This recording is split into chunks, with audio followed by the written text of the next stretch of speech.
Court stops Birthright ban. Russia smashes Kyiv. Trump crypto windfall.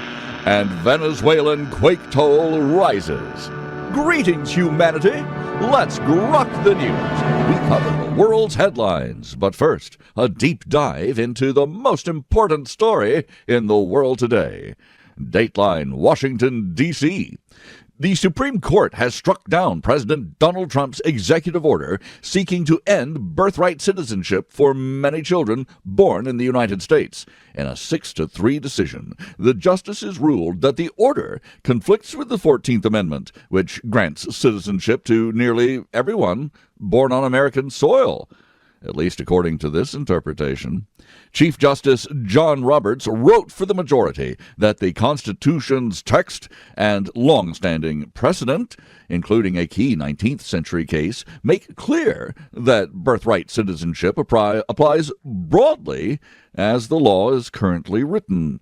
The ruling came on the final day of the court's term and marks a significant legal defeat for the administration's immigration priorities.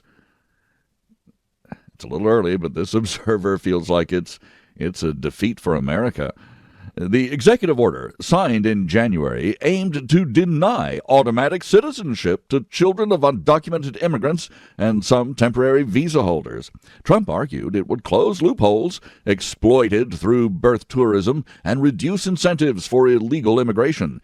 Supporters, including several conservative justices in dissent, warned that unrestricted birthright citizenship strains public resources and raises national security concerns.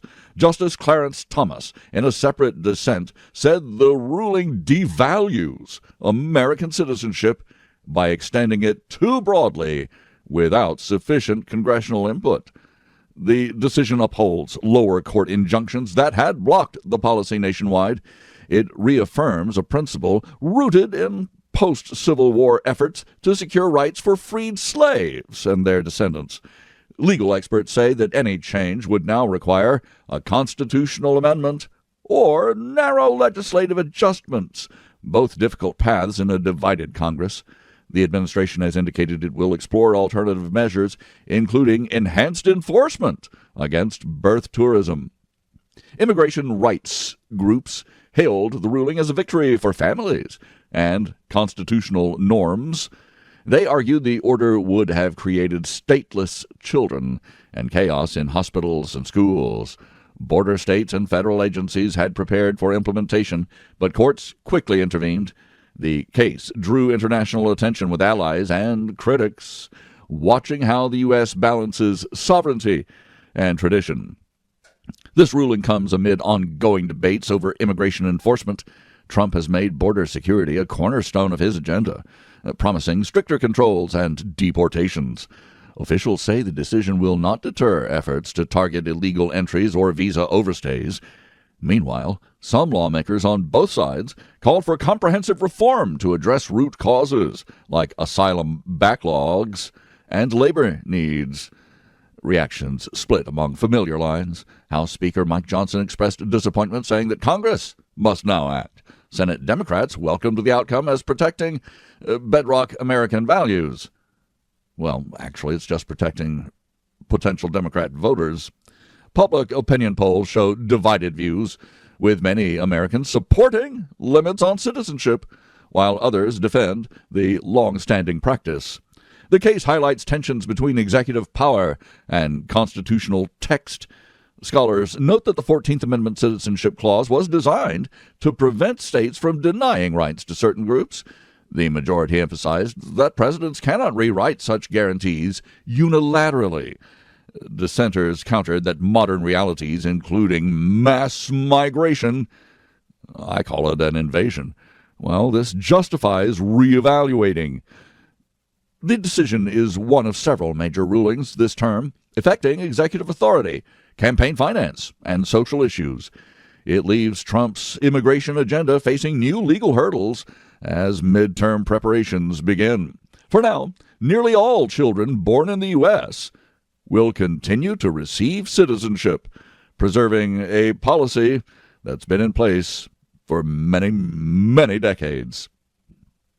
I'm Robert Gardner, using Grok each weekday to truthfully summarize the news. And I serve it up with my opinions on the side, and I try to make it clear when I'm giving you facts and when I'm giving you my opinion. We review a roundup of the most critical reports in the world right after this. M.S. Gardner, my lovely wife, is author of Wolf's Bane. It's a dark, serious, modern take on an old fairy tale. It's a page-turner, a Southern Gothic story for adults. Wolf's Bane, available now at thecuriousauthor.com or amazon.com. Now, we grok the news with headlines from around the world. Dateline Kyiv, Ukraine. Russia launched one of its largest attacks yet on the Ukrainian capital overnight, firing dozens of missiles and hundreds of drones. At least 13 people were killed and dozens more injured as explosions rocked residential areas and infrastructure. President Volodymyr Zelensky cut short a trip abroad to return home and coordinate response efforts. Ukrainian air defenses intercepted many incoming threats, but several strikes caused fires and building damage. Officials described it as retaliation for recent Ukrainian operations inside Russia. The assault has heightened fears of escalation as the war enters a new phase. NATO allies, of course, condemned the strikes and pledged continued support. Dateline Caracas, Venezuela. The death toll from last week's powerful earthquakes in Venezuela has climbed above 2,200, with thousands still missing under rubble.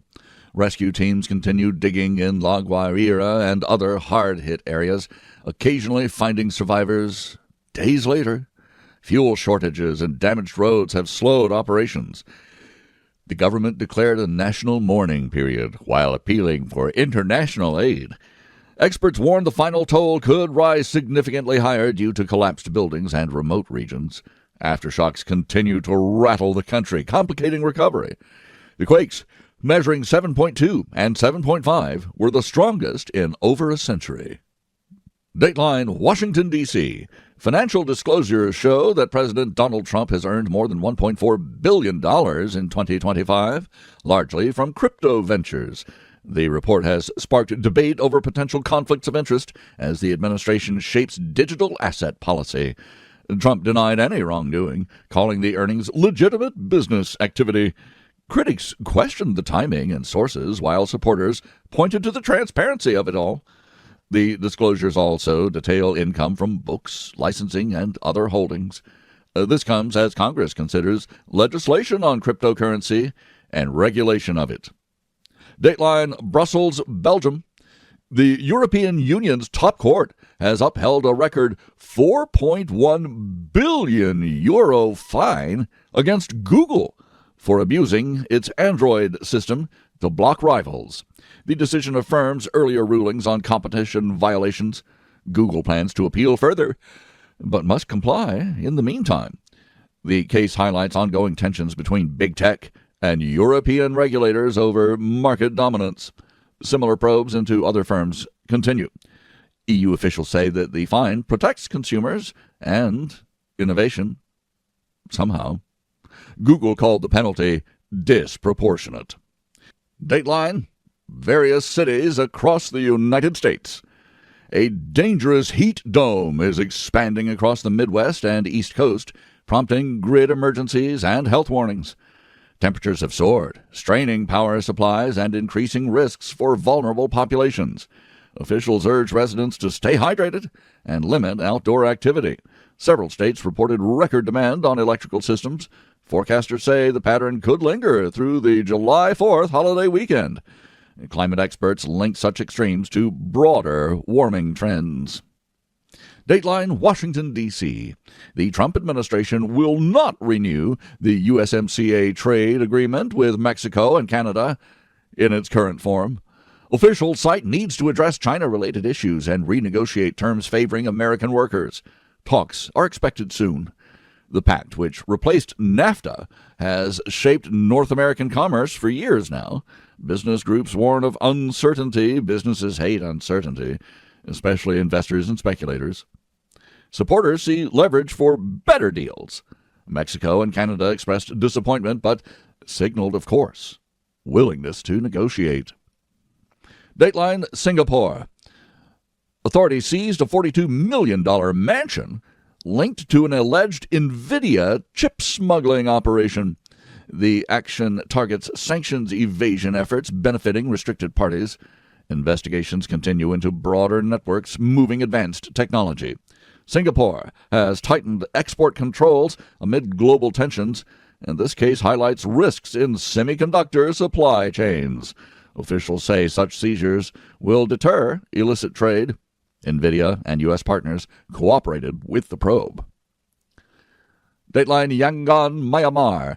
The death toll from Myanmar's post-coup conflict has surpassed 100,000, as reported yesterday. Fighting between the military and resistance forces continues across multiple regions. Humanitarian needs rise as displacement worsens. International calls for dialogue have gone unheeded. The junta maintains control in the cities but faces challenges out in the rural areas. Doesn't that sound familiar? Analysts say the stalemate could drag on without some major shift. Dateline Ottawa, Canada. An 11-year-old boy died of rabies after waking to find a bat on his face. Health officials stress the importance of immediate medical attention for any potential exposure. The rare case serves as a reminder of wildlife risks even in urban areas. Rabies is almost always fatal once the symptoms appear. Vaccination remains highly effective if given promptly. The Canadian authorities are reviewing prevention messaging. Dateline London in the United Kingdom. A people smuggler convicted in France was found living openly in the UK, seeking asylum. BBC investigators located the man with his criminal record. The case raises questions about border enforcement and vetting processes. UK officials say they are reviewing the individual's status. France has requested extradition. Smuggling networks, of course, continue exploiting migration routes across the Channel. The once mighty British Navy unable to stop rubber rafts full of savages. Dateline Beijing, China. Authorities say the pilot who crashed a small plane into a Beijing skyscraper acted for personal reasons linked to anxiety. The incident caused limited damage but raised aviation safety concerns. No major casualties were reported on the ground. Investigations continue into licensing and mental health screening for private pilots. China has grounded similar aircraft pending reviews. Dateline New Delhi, India. The government has ordered WhatsApp to pause its username feature rollout over fraud and anonymity concerns. Officials worry the change could enable scams in the world's largest market. Meta is weighing compliance versus user demands. The standoff highlights tensions between privacy and regulation. Similar issues have arisen with other platforms. India seeks stronger oversight of digital services. Dateline Jakarta, Indonesia. Indonesia has recorded its first trade deficit in 6 years amid shifting global demand and commodity prices. Economists cite weaker exports and rising imports. The government is monitoring impacts on currency and reserves. Diversification efforts continue to reduce reliance on key sectors. Analysts say that the deficit is manageable, but signals the need for structural reforms. The Dateline, various locations in the United States. Federal authorities charged 8 alleged members of Venezuela's Tren de Aragua gang with violent crimes in multiple states. The cases involve extortion, assault, and other offenses. Officials say the gang has expanded operations in the U.S. Investigations are ongoing with international partners. The charges highlight challenges from transnational crime groups. Dateline, Helsinki, Finland. An alleged member of the Scattered Spider hacking group was arrested in Finland. The international operation targeted cybercriminals behind high-profile breaches. U.S. and European agencies have cooperated. The suspect faces extradition requests. Officials say the group caused significant financial damages.